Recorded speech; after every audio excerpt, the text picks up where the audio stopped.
Picture this. It's 1898 in the wild, dusty plains of Tsavo, Kenya. The British are building a railway across East Africa, a symbol of power and progress. But something terrifying puts the entire project on hold. Two massive lions, maneless males, start snatching workers from their tents at night. These weren't just any lions, they became known as the infamous Tsavo man-eaters. At first, no one believed the scale of what was happening. A few missing workers, okay, but then dozens vanished. Witnesses said the lions dragged people out in their sleep. Panic spread. Work stopped. At night, the lions' roars weren't just sounds, they were warnings. Colonel John Henry Patterson, the engineer in charge, turned into a hunter. He set traps, stayed up for nights. Eventually, he killed both lions 3 weeks apart. Patterson claimed they had killed over 130 people. Later studies said it was more like 35. Still, the legend had already taken root. Here's where it gets really interesting.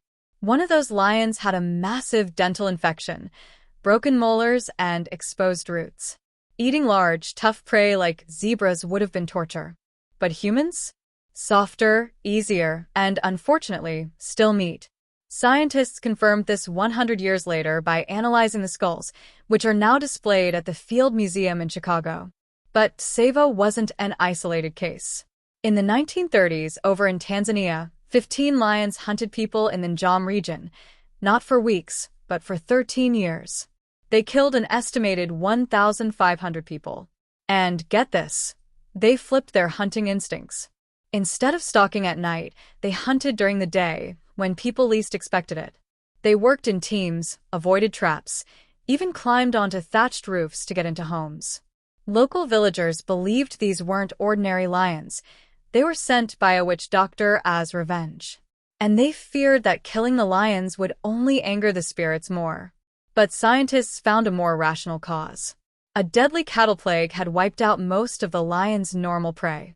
The British colonial government, trying to control the outbreak, ordered mass killing of wild antelope and zebras. With food sources gone, the lions adapted, and humans became the easiest target. Interestingly, not all of these lions were sick or old. Many were young and strong. Expelled from their prides, they wandered into villages and discovered how easy it was to hunt humans. And the more they did it, the better they got. They developed techniques, learned patterns, became strategic. Which raises the big question, why do some lions develop a taste for humans? Is it out of desperation, or do they figure out we're slower, softer, and, frankly, defenseless compared to animals with claws or horns? Each year in Africa, hundreds of lion attacks happen.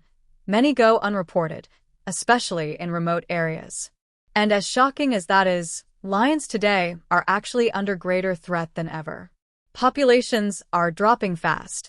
Yet, the few that remain sometimes become smarter, more dangerous, and way more elusive. This isn't just about predators. It's about survival, adaptation, and our place in nature.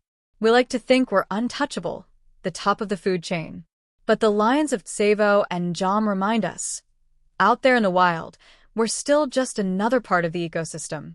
So, what do you think? Are these attacks just desperate moves by hungry animals, or a reminder that nature hasn't forgotten how to fight back? Let's talk about it, and if you enjoyed the story, be sure to check out gptonline.ai/ru for more like it. Share this with someone who still thinks camping in the wild is a great idea.